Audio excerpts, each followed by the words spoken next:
Abran sus Biblias en el Evangelio según San Juan, capítulo 3, por favor.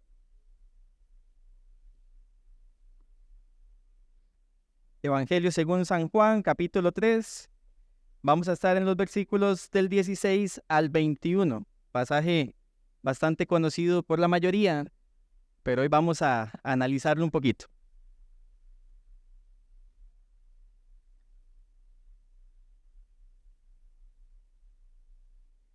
Y dice así la palabra del Señor.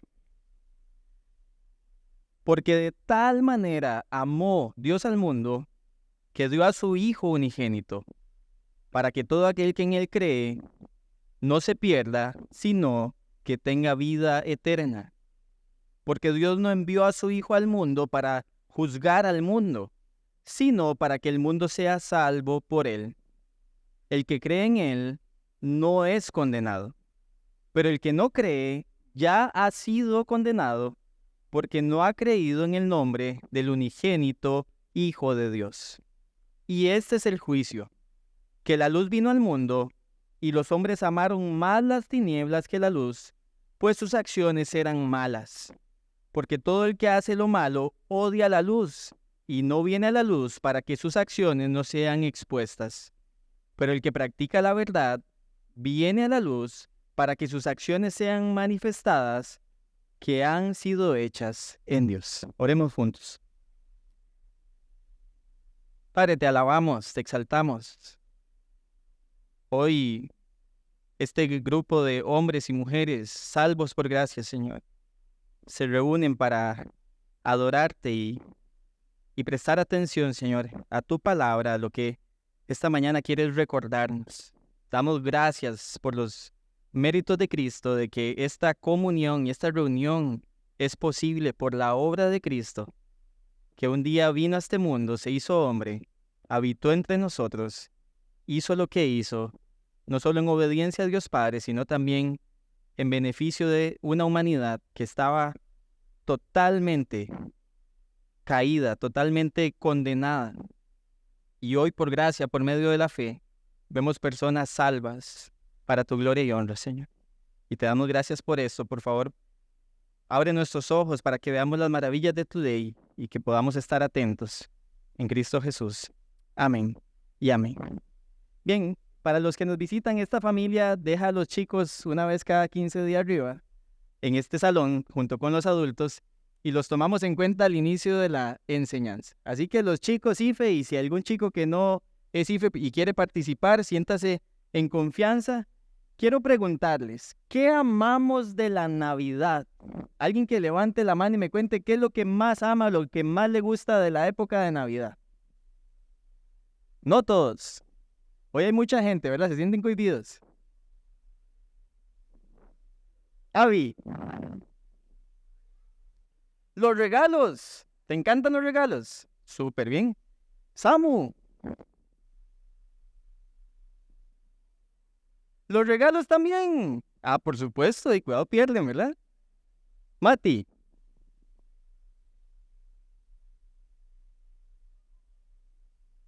Más duro. El tiempo en familia, ¿verdad? El poder reunirse y pasar un tiempo juntos. Mía. Estar con tu familia y celebrar que Jesús nació. Amén. Estevitan. Todo. Ah, buen resumen. Excelente. Todo lo anterior, dice Esteban.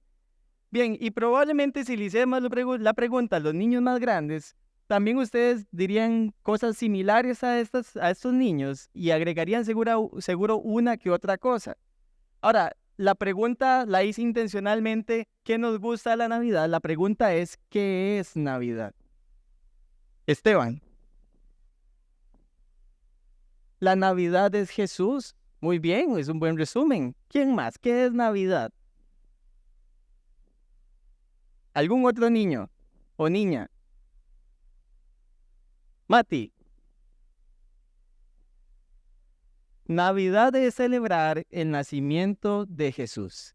Y bien, voy a cortar ahí las respuestas porque Mati dio la respuesta correcta. Navidad, si bien está rodeado por una serie de actividades y costumbres humanas alrededor y en el seno de nuestros hogares, Navidad tiene que ver con algo que es central para la vida del creyente y es con el nacimiento de nuestro Señor Jesucristo. Hay una frase muy famosa que ustedes habrán escuchado que dice que Jesús es la razón de la celebración. Cuando pensamos en Navidad, tenemos que pensar en ese Salvador que vino al mundo a literalmente salvar a aquella parte de la humanidad que pone su fe en Él de sus pecados. Y es la razón por la que nosotros un día como hoy nos disponemos a darle un énfasis especial a esta celebración del nacimiento de Jesús. Ahora, ¿cuál es nuestro propósito este ratito? El propósito que tenemos este ratito es que nosotros podamos recordar que el nacimiento de Jesús mostró el amor de Dios Padre. ¿Cómo mostró Dios Padre ese amor? Bueno, dándonos salvación y vida eterna a todos aquellos que creemos en Él como Señor y Salvador. Y es lo que quiero que recordemos este ratito juntos. Hemos titulado la enseñanza que la Navidad es amor demostrado, más bien es amor demostrado en dádiva. Dios dando a su Hijo. Y en primer lugar, lo que vamos a ver juntos, está en pantalla, es que Dios Padre amó a la humanidad de esta manera, enviando, dando a su Hijo con el propósito de salvar a aquellos que creen en Él, dándoles vida eterna. Lea conmigo nuevamente versículos 16 y 17 ahí en San Juan. Porque de tal manera amó Dios al mundo que dio a su Hijo unigénito para que todo aquel que cree en Él no se pierda, sino que tenga vida eterna. Porque Dios no envió a su Hijo al mundo para juzgar al mundo, sino para que el mundo sea salvo por Él. Y lo que vemos es a Dios Padre demostrándole a la humanidad la intensidad de su amor. Vemos a un Dios lleno de amor por una humanidad que estaba muerta en delitos y pecados. Una humanidad que estaba separada de Dios producto de la realidad del pecado. Estado en el que absolutamente todos los que estamos en este salón estuvimos un día cuando nuestra fe no estaba puesta en Cristo. Si ustedes ven, ese verbo amó es un verbo en pasado. No está diciendo que Dios está amando al mundo, y por supuesto Dios es amor, pero el texto lo que nos quiere resaltar es que Dios, por su voluntad, en tiempo pasado decidió amar a la humanidad. Fue su decisión. Él se propuso amar al ser humano, aun cuando el ser humano no le había dado y sigue sin darle ninguna razón para que Él le muestre ese amor. Porque como seres humanos no hacemos absolutamente nada que pueda mover el amor de Dios. Es su voluntad la que movió su propio amor para mostrarlo a este mundo. No es el resultado de nuestras acciones humanas, de seres humanos pecadores. Y cuando decimos que Él decidió amar a pesar de que no había nada bueno en nosotros, tenemos que recordar algunos pasajes en la Escritura que nos recuerdan esto. Por ejemplo, Romanos 5:8. Dice, mas Dios muestra su amor para con nosotros en que aún siendo pecadores, tiempo presente, Cristo murió tiempo pasado por nosotros. La realidad de todos los que estamos en este salón es que practicando el pecado constantemente, eso es lo que representa el verbo presente en griego, practicando el pecado constantemente, a pesar de que estábamos en ese estado y en ese modo de acción, Dios decidió enviar a su Hijo a morir. No había mérito en nosotros. Y es la realidad que una vez más tenemos que recordar como hijos e hijas de Dios. Y por supuesto que este amor tiene una característica particular. Este no es cualquier tipo de amor. Este no es el amor que se muestra un padre hacia un hijo o un hijo hacia un padre. No es el amor que se demuestra una pareja, un matrimonio. No es el amor que se demuestran amigos. Es un amor distinto. Es un amor ágape. Es un amor que está dispuesto a dar lo mejor, aun cuando las personas merecen lo peor. Es el tipo de amor que Dios manda hoy a sus hijos a tener, aun por sus enemigos. ¿Recuerdan el pasaje en los evangelios cuando Jesús dice, amen a sus enemigos? Oren por los que los persiguen. Amor ágape. Un amor que está dispuesto a dar lo mejor, aunque pareciera que la persona que me considera su enemigo no se lo merece. Porque no está basado en las acciones humanas, no está basado en las obras humanas, está basado en el carácter de un Dios que es amor. Y es la realidad que podemos ver en este amor tan particular, un amor incondicional, porque no depende de nuestros afectos, depende simplemente de la actitud que Dios quiso tener hacia los seres humanos. Vaya conmigo a Deuteronomio 7, porque es importante ver que así siempre ha sido. No fue distinto cuando Dios escoge a la nación de Israel, y no es distinto con nosotros hoy. Deuteronomio capítulo 7, versículos 7 y 8. Deuteronomio capítulo 7, versículos 7 y 8 dice así.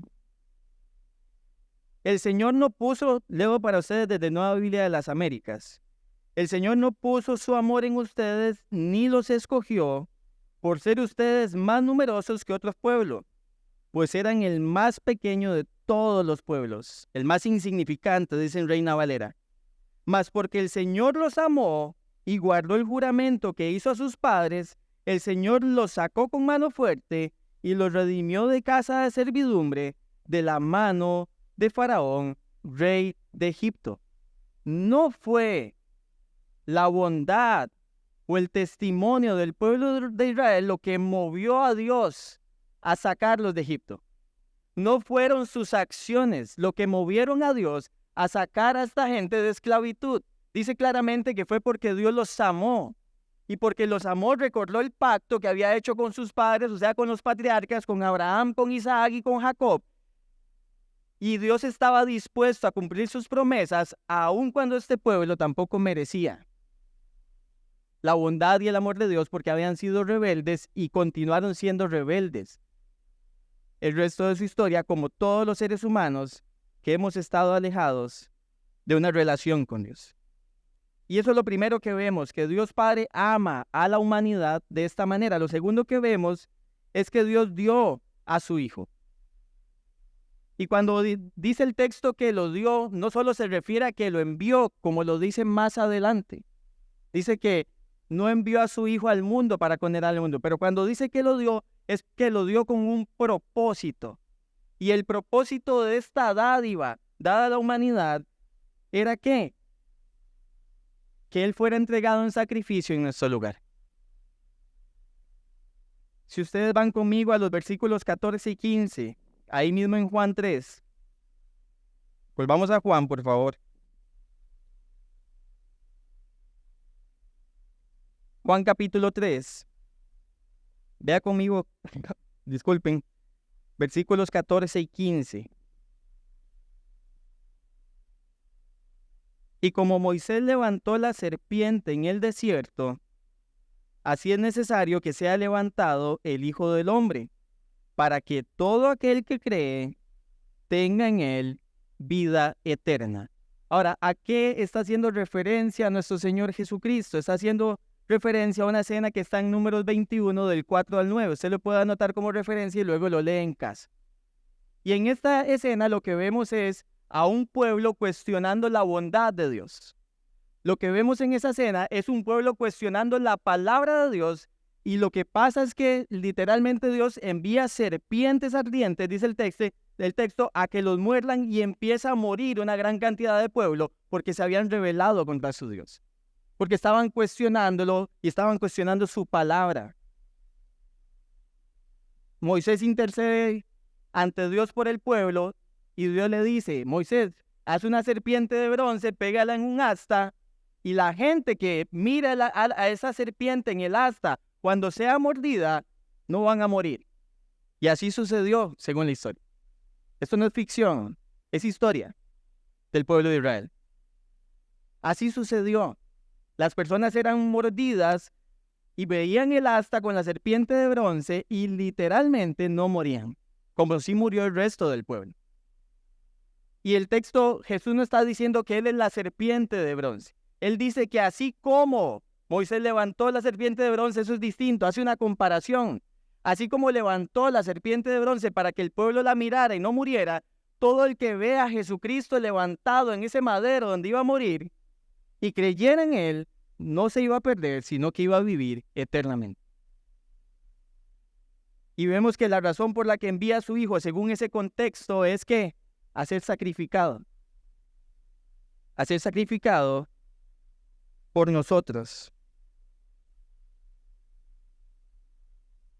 Y también nos habla el texto de la encarnación de Jesús y su obra. Y esa encarnación y obra tenían un propósito, y era salvar al pueblo de sus pecados. Si nosotros vemos, ahora creo que lo interpretaron los chicos, cuando José quiso dejar a María en secreto porque se dio cuenta que estaba embarazada y no de él, se le aparece un ángel en sueños. Eso está registrado en Mateo 1:21. Y el ángel le dice a José literalmente, y dará a luz un hijo, refiriéndose a María, y le pondrás por nombre Jesús, y la razón que le da es porque él salvará a su pueblo de sus pecados. La razón por la que este niño iba a nacer, ese Jesús Mesías iba a nacer, era porque él era el que iba a salvar al pueblo de sus pecados. No podía ser otro. Tenía que ser Jesús. No hay otro nombre en el que nosotros podamos ser salvos. No hay literalmente nadie más que sea un mediador entre Dios y los hombres, solamente Jesucristo, hombre. Y lo que vemos es que tenía que nacer. Ahora, vean que el texto dice que para que todo aquel que en él cree no se pierda, sino que tenga vida eterna. Y aquí lo que hace Jesús es hacer un contraste entre no perecer o no perderse y tener vida eterna. Si está poniéndolo en contraste con vida eterna, quiere decir que perecer se refiere a literalmente o a perderse, es perecer espiritualmente y eternamente. El resultado de una persona que no cree es que se pierde eternamente. El resultado de una persona que pone su fe en Jesucristo y cree es que vive eternamente. Y esto nos lleva al punto quizás donde todos tenemos que dar una respuesta a lo que Jesús está diciendo, y es a la fe, porque el texto dice claramente que para que todo aquel que en él cree. Y la pregunta es, ¿qué es creer en Jesús? Muchas personas a lo largo de la historia han dado una definición de quién es Jesús. En algún momento la hemos mencionado desde el púlpito. Hay personas que Jesús era un modelo elevado de humano con una alta moral. Y para esas personas es un modelo de moralidad. Es alguien que vino bien balanceado entre el bien y el mal. Hay personas que creen que Jesús tenía un intelecto avanzado para su época, que tenía una espiritualidad avanzada para su época. Y no podríamos decir que las respuestas son del todo incorrectas, pero ese no es el Jesús que describe la Biblia. Y la pregunta es, ¿qué significa creer en Jesús? Porque podríamos tener simplemente una creencia intelectual acerca de ¿qué? De ciertos eventos que describe la Biblia, y podríamos decir con nuestras bocas, sí, yo creo eso. Yo creo que Jesús nació, que vivió una vida perfecta. Yo creo que Jesús murió en una cruz, que fue sepultado y al tercer día resucitó. Y podríamos fácilmente confesar eso con nuestros labios. Pero nuestro corazón está lejos de esa realidad. Porque la fe no es algo que simplemente yo digo de forma intelectual. La fe es una acción en la que yo confío. Ahora, déjeme darle un detalle interesante que no se ve en nuestras traducciones. Ese para que todo aquel que en él cree, ese cree es un verbo presente. Los verbos presentes significan una acción continua. El texto no está diciendo para que el que cree una vez y se olvida de su Señor el resto de su vida. Literalmente, si hacemos una traducción literal, sería para todo aquel que está creyendo. Porque la fe no es algo que usted pone una vez y se esfuma. La fe es algo que uno pone en Jesucristo y que va creciendo y se va fortaleciendo a lo largo de la vida cristiana. No estoy diciendo que no es necesario una vez confesar a Jesucristo como Señor y Salvador. No, no es lo que estoy diciendo. Lo que estoy diciendo es que hacer eso una vez y después vivir como si Jesús no existiera no es poner fe en Él. Es tener conocimiento intelectual y una confesión intelectual y llamaríamos una falsa profesión de fe. Porque Jesucristo cuando murió en la cruz del Calvario no solamente compró nuestra salvación y nuestro perdón, Jesús compró nuestra obediencia. Él no buscaba ser salvador de los hombres, Él buscaba ser Señor y Salvador de los hombres, porque Él es Rey.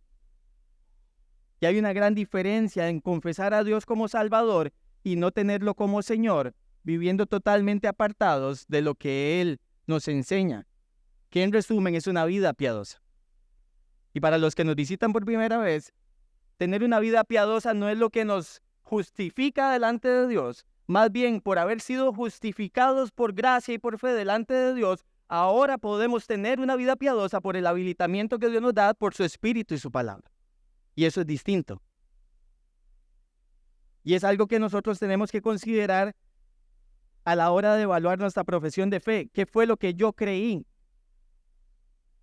¿Cuál fue la parte de Jesucristo que me cautivó y que me gustó y que por eso yo dije que quería que Él fuera Señor y Salvador?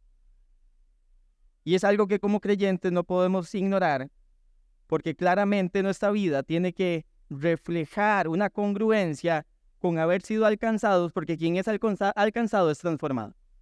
No existe tal cosa como un creyente no transformado.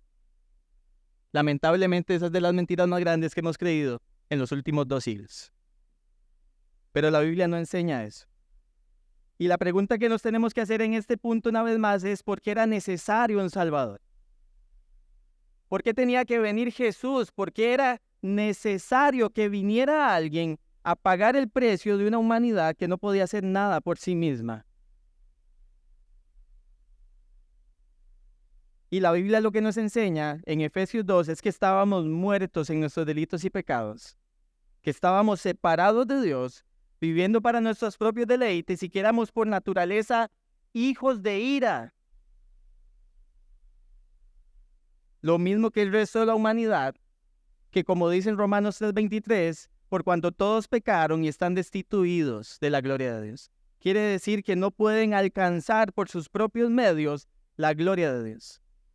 No pueden llegar a alcanzar por sí mismos la salvación por gracia, por fe, que es en Cristo Jesús. De manera que cuando pensamos en la necesidad de un Salvador, está implícito que con creer tiene que haber un arrepentimiento. ¿Por qué? Porque si hubo necesidad de un Salvador porque éramos pecadores, necesitamos arrepentirnos de pecado. Y por eso hablamos cuando hemos venido a Cristo, lo que literalmente practicamos es arrepentimiento y fe. Pedimos perdón por lo que hicimos que ofendió su santidad y ponemos nuestra fe en Él como único y suficiente Salvador para vivir una vida que ahora le glorifique. Saben, el creyente tiene la necesidad de estar constantemente recordando la obra de Cristo. Nosotros no podemos recordar la obra de Cristo y recordar el gran amor manifestado por el Padre solo una vez al año cuando celebramos Navidad. Esto es algo que es central en nuestras vidas. ¿Saben por qué? Porque en el momento que olvidamos de dónde nos sacó el Señor, fácilmente perdemos el rumbo. Fácilmente empezamos a confiar en nuestra propia justicia, rápidamente empezamos a vivir para nuestros propios deleites y olvidamos para qué fuimos salvos. Y olvidamos el precio que se pagó para que fuéramos salvos. Y es una necesidad una y otra vez estar recordando estas cosas. Segunda de Corintios 5:21 nos recuerda que al que no conoció pecado, refiriéndose a Jesucristo, que no pecó, al que no conoció pecado, dice que por nosotros fue hecho pecado. Que lo que quiere decir es que fue tratado como pecador en lugar nuestro. ¿Para qué? ¿Cuál fue el propósito? Para que nosotros fuéramos hechos justicia de Dios en Él. O sea, el precio que yo tenía que pagar por mi pecado, Él lo pagó, y la justicia de Cristo que yo no tenía fue imputada para que yo entonces ahora pueda ser declarado justo ante el Padre. Y es la realidad de los que vivimos en Cristo.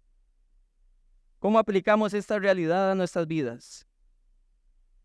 Bueno, creo que lo primero que debemos hacer como seres humanos salvos por gracia es literalmente agradecer a Dios por ese gran amor manifestado. Necesitamos cultivar una vida de gratitud, hermanos. Una vida de gratitud. ¿Por qué? Por considerar el amor de Dios al enviar a su Hijo en rescate por muchos. Y necesitamos recordar eso. En segundo lugar, debemos agradecerle a nuestro Señor Jesucristo por haberse encarnado, por haberse humillado, haberse hecho hombre, haber vivido esa vida perfecta que usted y yo no podíamos vivir, haber muerto, sido sepultado y haber resucitado, venciendo la muerte, venciendo el pecado, venciendo al enemigo, para que usted y yo podamos gozar de vida eterna. Solamente por su bondad. Ese Señor está intercediendo por nosotros a la diestra de Dios Padre. Su sacrificio fue suficiente, hermanos. Nosotros no tenemos que buscar ahora esforzarnos por alcanzar la salvación. No, Él compró nuestra salvación. Usted y yo lo que debemos buscar es vivir en consecuencia a esa salvación profesada. Pero su sacrificio fue suficiente. Y si hoy usted y yo nos seguimos culpando por nuestro pecado, pecado que Jesús ya perdonó, es muy probable que tengamos que arrepentirnos por no confiar en la suficiencia de su sacrificio. Y al mismo tiempo, si estamos viviendo, practicando un pecado en el que estamos ahí esclavizados y no lo abandonamos, deberíamos practicar arrepentimiento, dar un giro de 180 grados y empezar a caminar de una forma digna del sacrificio de Cristo. Y es lo que deberíamos como humanos considerar una y otra vez.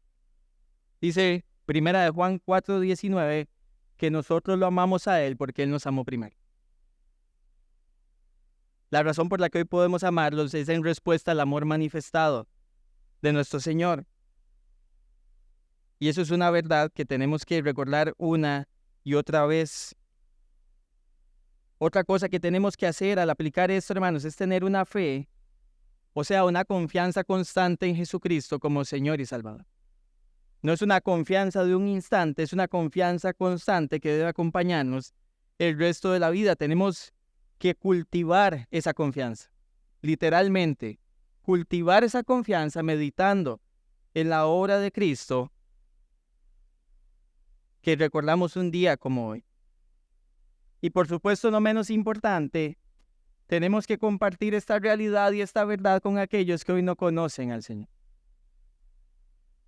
Saben, el mejor regalo que usted le puede dar este diciembre a un familiar, a un amigo, es presentarle el Evangelio. El mejor regalo que alguien puede recibir este diciembre es recibir el regalo del Evangelio y poner su fe en Jesucristo como Señor y Salvador. Porque tiene recompensa eterna.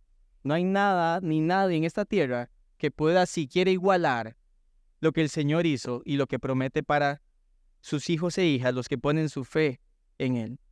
Y no solamente es el mejor regalo, también es nuestra mayor responsabilidad, ya que literalmente fuimos alcanzados, pasados de las tinieblas a su luz admirable. ¿Para qué? Para que pudiéramos anunciar sus virtudes. 1 Pedro 2:9. Y es algo que tenemos que una y otra vez meditar. Pero no solamente recordamos que Dios amó a la humanidad de esta manera, con el propósito de salvarla, sino que tenemos dos cosas que no podemos ignorar que dice el texto.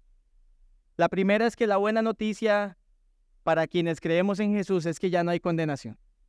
Y gloria a Dios por eso. Literalmente dice, el que en Él cree no es condenado. Y hermanos, esto lo decimos muy fácil, pero realmente creo que a veces no dimensionamos lo que estamos diciendo. No hay condenación para los que estamos en Cristo. Romanos 8:1 dice, ninguna condenación hay para los que están en Cristo Jesús. Esta es la realidad de las personas que pusieron su fe en Jesús. Condenar significa juzgar a una persona como culpable y susceptible de castigo. Y ya nosotros no somos considerados como culpables, ni tampoco somos objeto de castigo por parte de Dios, porque pusimos nuestra fe en Jesucristo. Y damos gloria a Dios por eso. literalmente, vean que dice que Jesús no vino al mundo para condenar al mundo. Y la razón es muy sencilla. ¿Por qué Jesús no vino a condenar al mundo? Porque el mundo ya está condenado, hermanos. El estado en el que se encuentra toda la humanidad es condenación. Y lo que necesitaban era un redentor. Necesitábamos un redentor que cambiara esa realidad. Pero la humanidad que no pone su fe en Jesucristo ya está condenada. No es necesario que hagan nada más. No es necesario que añada más malas obras a las que posiblemente ya tiene acumuladas en su cuenta. Es simplemente el hecho de no poner su fe en Jesucristo lo que la condena eternamente. Y por eso digo que no dimensionamos cuando decimos que ya no estamos bajo el juicio de Dios, que ya no estamos bajo la condenación de Dios por lo que Él hizo en la cruz, porque nos libró de la culpa, porque ya el pecado no se enseñorea de nosotros, ya el pecado no es nuestro amo, ya no vivimos para el pecado, ahora vivimos para agradar al Señor.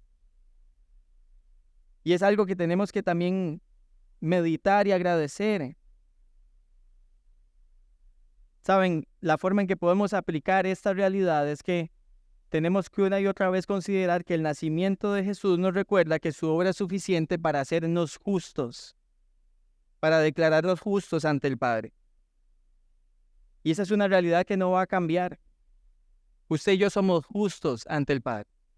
Somos seres humanos de carne y hueso que seguimos fallando y en nuestra humanidad cometiendo errores, pero con la bendición de poder venir ante el Padre, confesar nuestro pecado y como dice 1 de Juan 1:9, confiando en que Él es fiel y justo para perdonar nuestro pecado y limpiarnos de toda maldad. Porque Él no solo perdona, sino que también limpia. ¿De qué limpia? Precisamente la práctica del pecado.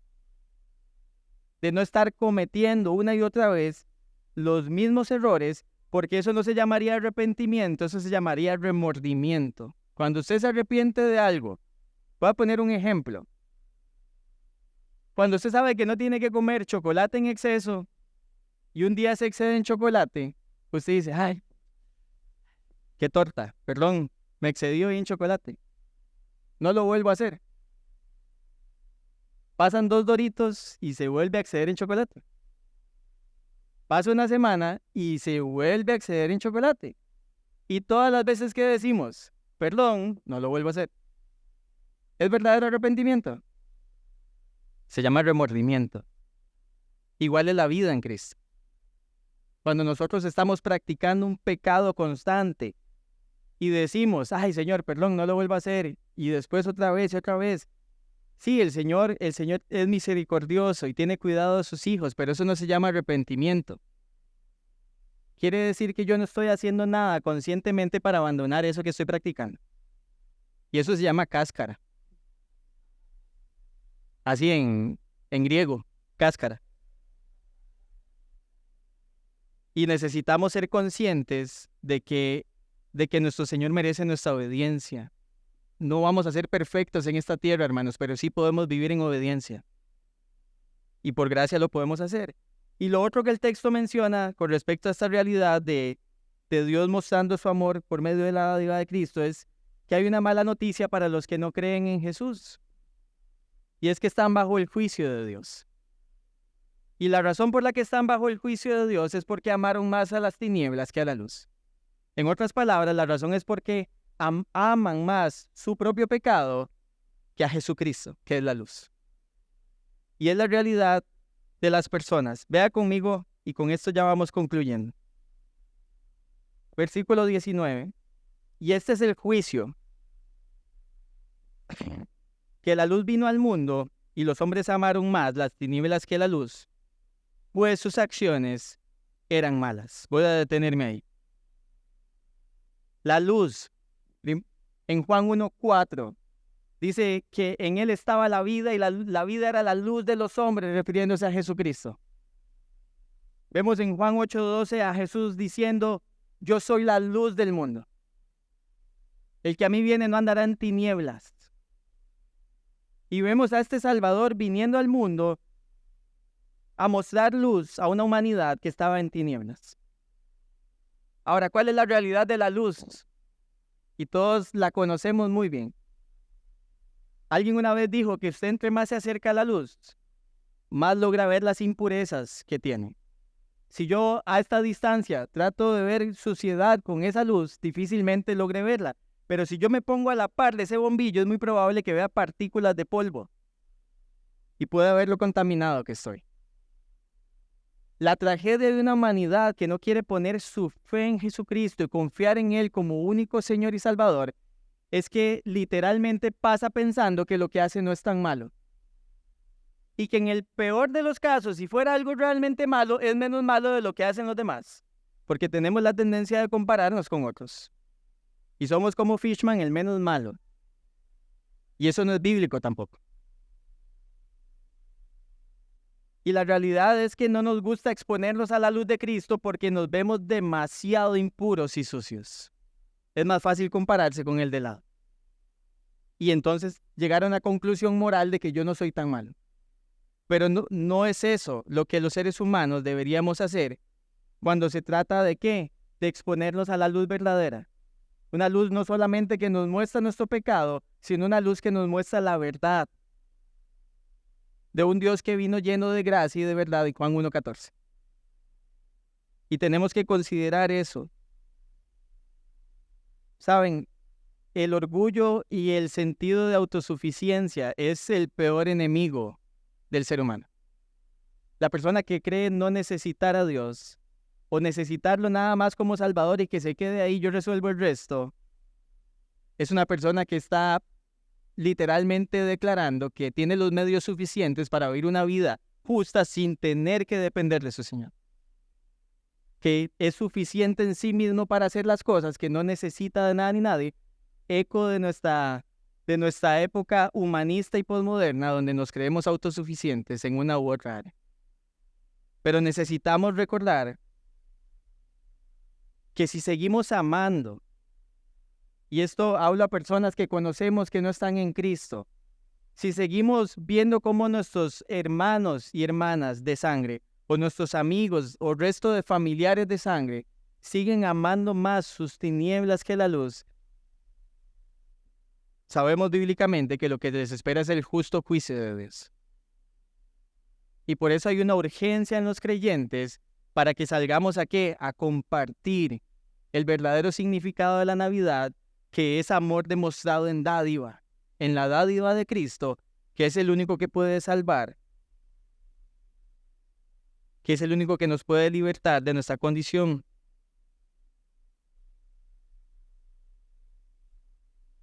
Saben, el Evangelio de Juan lo que nos revela es que la persona más moral que pueda existir en esta tierra, o más religiosa, o más piadosa que usted pueda conocer, alejado de la fe en Jesucristo, está condenado. Yo le apuesto que usted y yo conocemos personas que moralmente se comportan muchas veces mejor que otras que se autodenominan creyentes. Pero eso no es una justificación para que esas personas no pongan su fe en Jesucristo solo porque se creen mejores que el que cree en Jesús. Las personas que moralmente no han llegado a grados de depravación que tal vez algunos llegamos en otro tiempo. Las personas que no practicaron pecados que otros practicamos en otro tiempo. ¿Sabe cuál es la única razón por la que no lo llegaron a hacer? Porque el Señor no se los permitió. Gracia común. Una buena crianza. Pero sin una fe en Jesucristo.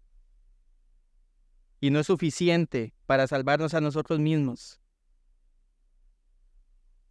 Y creo que el recordatorio, hermanos, es que tenemos que una y otra vez, en estas épocas y siempre, recordar que esto se trata de Él.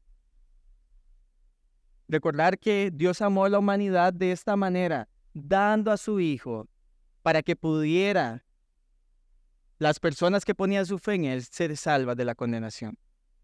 Y si usted esta mañana no tiene su fe puesta en Jesucristo, yo le invito a que me busque al final a mí, a uno de los diáconos ancianos.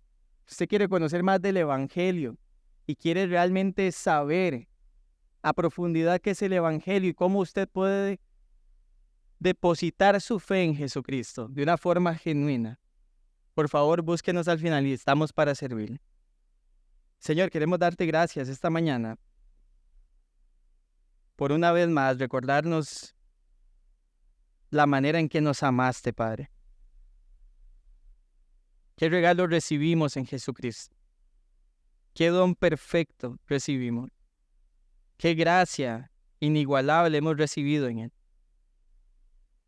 Gracias, Señor, porque podemos hoy recordar que somos lo que somos por gracia, que no hay mérito propio en esto, que ha sido tu Espíritu Santo y tu palabra las que han actuado ahora, Señor, en nosotros. Permite que estas fechas en familia, Señor, estas fechas llenas de tradiciones humanas, no olvidemos lo que es más importante, que en nuestros hogares no dejemos de meditar en lo que es más importante, y es que tú viniste, Señor, te hiciste hombre, Emmanuel, Dios con nosotros, y habitaste en este mundo, Señor, para darnos lo que nosotros no podíamos lograr por medio de la obra preciosa de Cristo. Ayúdanos, Señor, a ser agradecidos con esta realidad.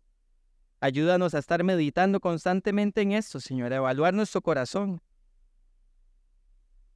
Que tú que lo conoces, Señor, tú que lo examinas, puedas discernir lo más profundo de Él, sus pensamientos y sus intenciones, puedas poner convicción de pecado en nosotros y podamos responder en arrepentimiento y fe para tu gloria, Señor. Gracias por esta mañana y te damos infinitas gracias por todo en Cristo Jesús. Amén.